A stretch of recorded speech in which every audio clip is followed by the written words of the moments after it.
Hello, Rich Kid. Welcome back to Strongman Personal Finance. We need to go ahead and debunk something about Paul Gabrail and his insistence that the stock market must be overvalued because of the Buffett indicator. What's the Buffett indicator? Let's go ahead and listen to Paul Gabrail.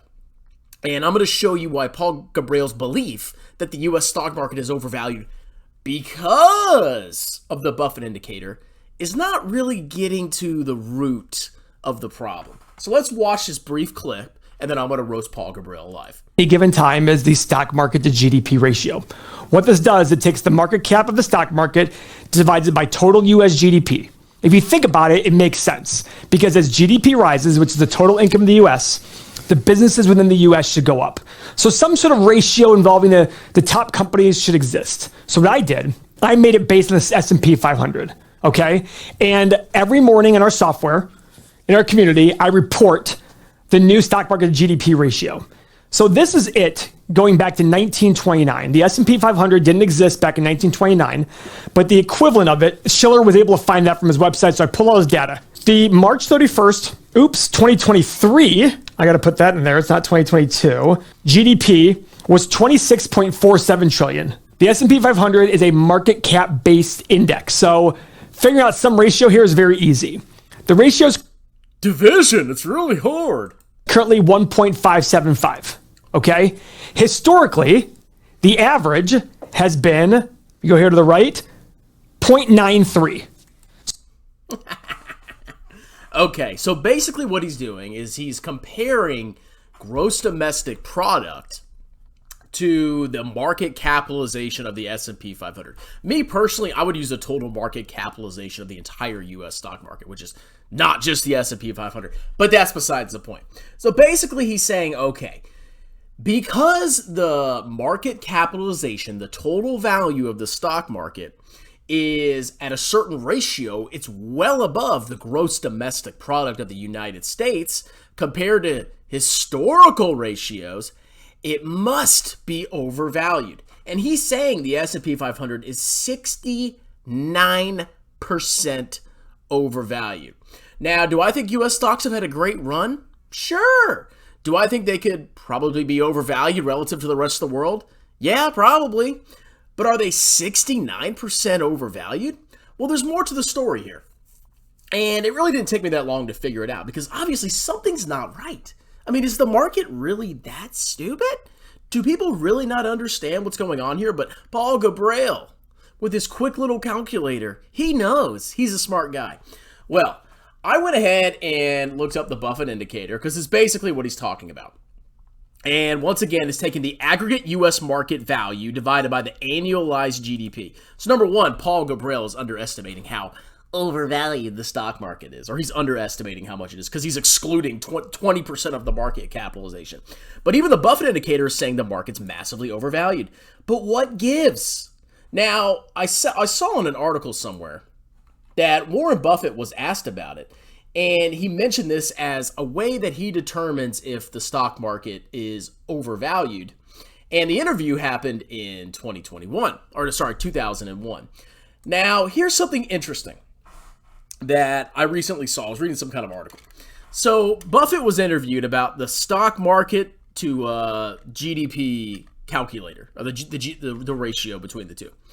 And at that time, the corporate profits after tax, business profits after tax divided by GDP, so the percentage of the national income of gross domestic product that came from corporate profits when Buffett was interviewed was 4.5%. So 4.5%, 4.6% of the country's GDP came from corporate profits. Now, what would make the stock market to GDP ratio, the GDP to stock market ratio, however you want to do it, what would make that go up? Well, what if corporate profits as a percentage of GDP went up? Because if you look at it historically, look at corporate profits as a percentage of GDP. They're probably averaging around 6.5%, okay? What are corporate profits now as a percentage of GDP? Well, it looks like corporate profits as a percentage of GDP exploded in 2020 in the 2000s, dipped massively during the Great Recession, and then went back to where they were right before the Great Recession. And currently, in the most recent data, as of Q1 of 2023, corporate profits are now 10% of GDP. So maybe the reason that the stock market is more expensive and it's a greater percentage of GDP is because, maybe corporate profits have doubled as a percentage of GDP. This is probably the reason why the Buffett indicator makes no freaking sense. The Buffett indicator is screaming overvaluation, because if you're using this historic data as your post for determining what the Buffett indicator should be, what's overvalued and what's not, well, times have changed. Corporate profits as a percentage of GDP have gone up. So even if GDP grows at 4%, but the percentage of corporate profits as a percentage of GDP grows faster to a bigger percentage of GDP, you're going to see bigger profit growth. Now, will this continue in the future? I have no idea. Are we going to raise taxes or interest rates going to impact this? I don't know. But this is probably the reason why that metric is skewed or needs to be adjusted, okay? This is as clear as day to me. And if you still believe that Paul Gabrail is an expert, he's a clown. Now, I'm not saying the U.S. stock market isn't overvalued. All I'm saying is there is a reason that Buffett indicator, which basically perfectly timed the bottom right here, okay? 4.6% of GDP. And now corporate profits are double the percentage of GDP. Does that make sense, ladies and gentlemen? Small Gabrail is a massive clown, okay? Basically, if you listen to him, you wouldn't have been investing for the past 10 years. What a freaking loser. Anyway, that's the video. Don't freak out about the Buffett indicator. I'm not worried about it. I'm dollar cost averaging in index funds over the next 30 or 40 years. I don't care. But don't listen to this freaking clown with a stupid chart that he updates daily. Why?